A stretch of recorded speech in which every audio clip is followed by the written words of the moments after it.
Mr. Speaker, interns go through a lot, and most of them are actually breadwinners.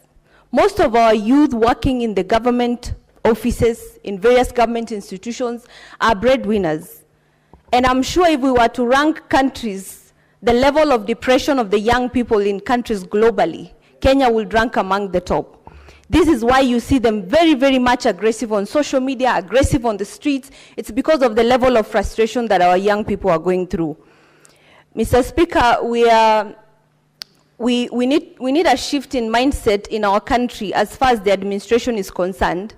We need to think about programs and projects that will create one of the largest agricultural producers across the continent and globally. We have a very good climate. We have a very good soils. We have enough rainfall in most parts of this country. We have enough land, Mr. Speaker.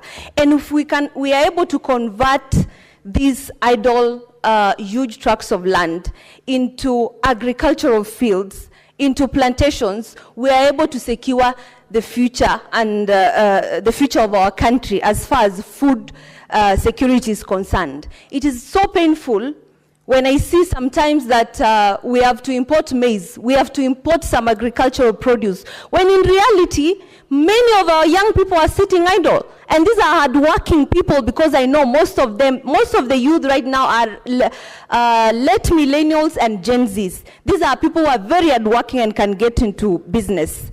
Mr. Speaker, I have just come back from Ethiopia, and we realized that Ethiopia has beaten us as far as agriculture is concerned, because we were there with our Agriculture, Livestock and Fisheries Committee. There is a policy in Ethiopia that the administration has put in place that restricts land fragmentation. And what is the consequence of this? The consequence is that we have enough land for production, and citizens are constricted into planned housing development. And once you put citizens to live at a certain place, we have enough land for people to produce. And shockingly, Mr. Speaker, in Ethiopia, agriculture is making up over 50% of the country's GDP. Now, you tell me, how much would Kenya make, given that we are gifted in everything? We have minerals, we have the manpower, we have brains. Our youth have brains. They are able to spur development in this country and take us to the next level. Mr. Speaker, I also believe that the government has done quite a lot as far as trying to reduce the level of unemployment in this country. But who is talking about it? Who is marketing what the government has done? How many people are talking about the programs that are put in place? Who is this bridging the gap between the government and the youth? Because there is clearly a huge gap. When you hear the president talking about the things he has done to secure the future of this country, to secure the youth, and you ask yourself, so who is telling the youth what is being done? Because they are totally oblivious. There is need, in my view, there is need to create an independent ministry for the youth affairs. Because, Mr. Speaker, the youth make up the largest demographic in this country. We make up the largest voting bloc in this country. We make up over 75% population of Kenya. That means we cannot afford to have the youth ministry, the youth affairs being put under, and I don't know, the under culture and sports. Those are very diverse things. I don't even see the correlation between the three. If we have an independent youth ministry, we are able to have a budget for the youth, we are able to streamline all government operations through the ministry so that we are able to take care of the business of the youth, because it's a very huge business, Mr. Speaker. And I want to thank my party leader, Raila Odinga, because he had a dream, Mr. Speaker. Baba had a dream in the last campaigns,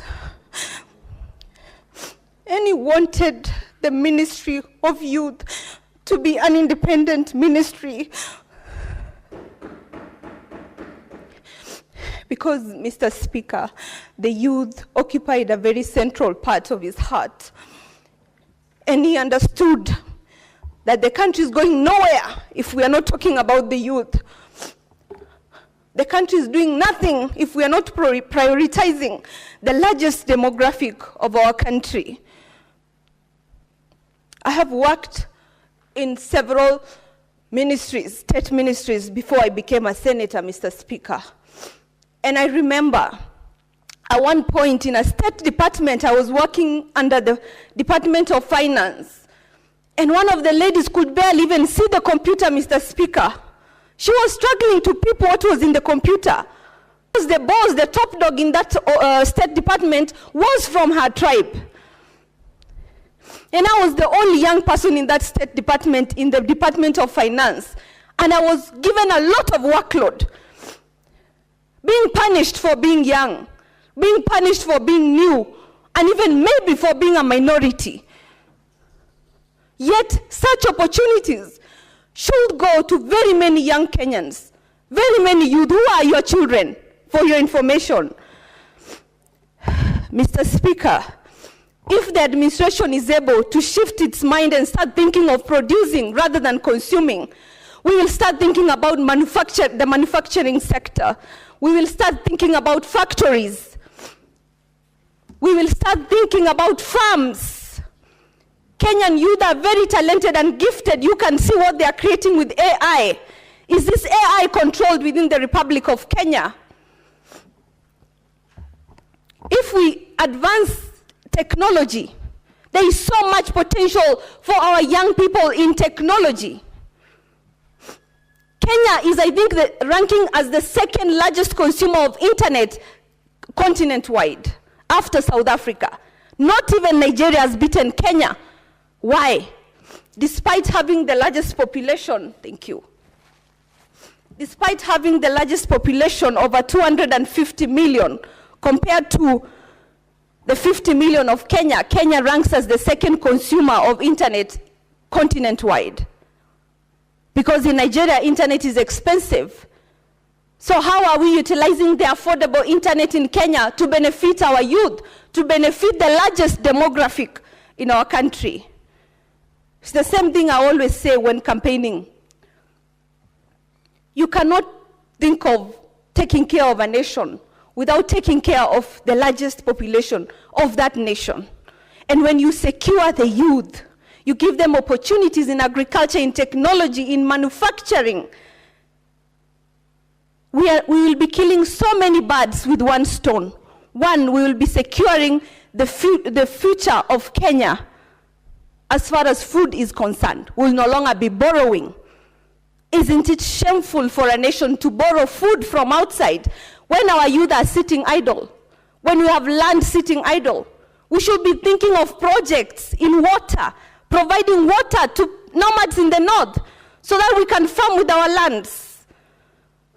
How many investors are coming to set up factories in Kenya? What are we doing with our policies to ensure that our country is an attractive destination for manufacturing? What are we as state officers doing to ensure that when an investor comes, you don't first of all ask them for corruption, for bribery? When Aliko Dangote was trying to set up a plant in Kenya for cement manufacturing, what happened? Mr. Speaker, he ran away because of corruption. How many opportunities would the Dangote cement factory would have brought to the young people in Kenya? How much frustration is being put on our local investors who have been here for so long?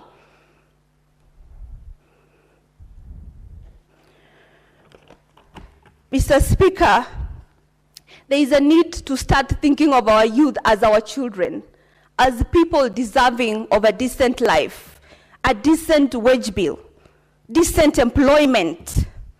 There is need for NYS to be made mandatory, and these young people paid something while they are in school. If you look at all the nations that have developed since the time immemorial, their story of success and growth has been rooted in investing in the future of the youth. Look at the West African countries that have just gone through a coup. These leaders have taken initiative to invest in agriculture, in manufacturing. I have seen Burkina Faso relaunching its airline for the first time, Mr. Speaker. While Kenya, we are sitting here being a nation that has developed years ago, but we are still being defeated by small nation. How much are we producing to be able to borrow for loans, to be able to borrow? Personally, I'm very embarrassed to borrow something when I know I can actually get my hands in the mud and get it.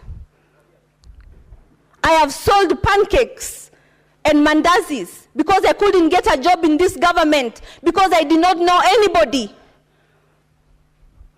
When I speak for the youth, it's because I have lived and walked this journey. And this was like 6 years ago. It was not long, Mr. Speaker. In this country, we must shun nepotism. We must shun tribalism. My fellow senators, be ready to employ somebody whom you are not related to. State officers and government agencies should be able to employ somebody even if they do not know them, as long as they are qualified. The requirements to be employed should be reduced, Mr. Speaker. You cannot continually impoverish families by not giving the young people whose parents and families have impoverished themselves to school them, and still they have to wait for close to 10 years to get a decent job. And then the same government wants to take care of the same parents that it has impoverished. This is a repetitive circle of poverty, which we have the power as a nation to change. Thank you, Mr. Speaker. Honorable Senators, this motion has surpassed its time allocated. So, Senator Charagai, the move has 15 minutes. If you are magnanimous enough, you can share with Senator Catherine Muma. You have 15 minutes with Senator Catherine Muma and Senator Mandago Jackson.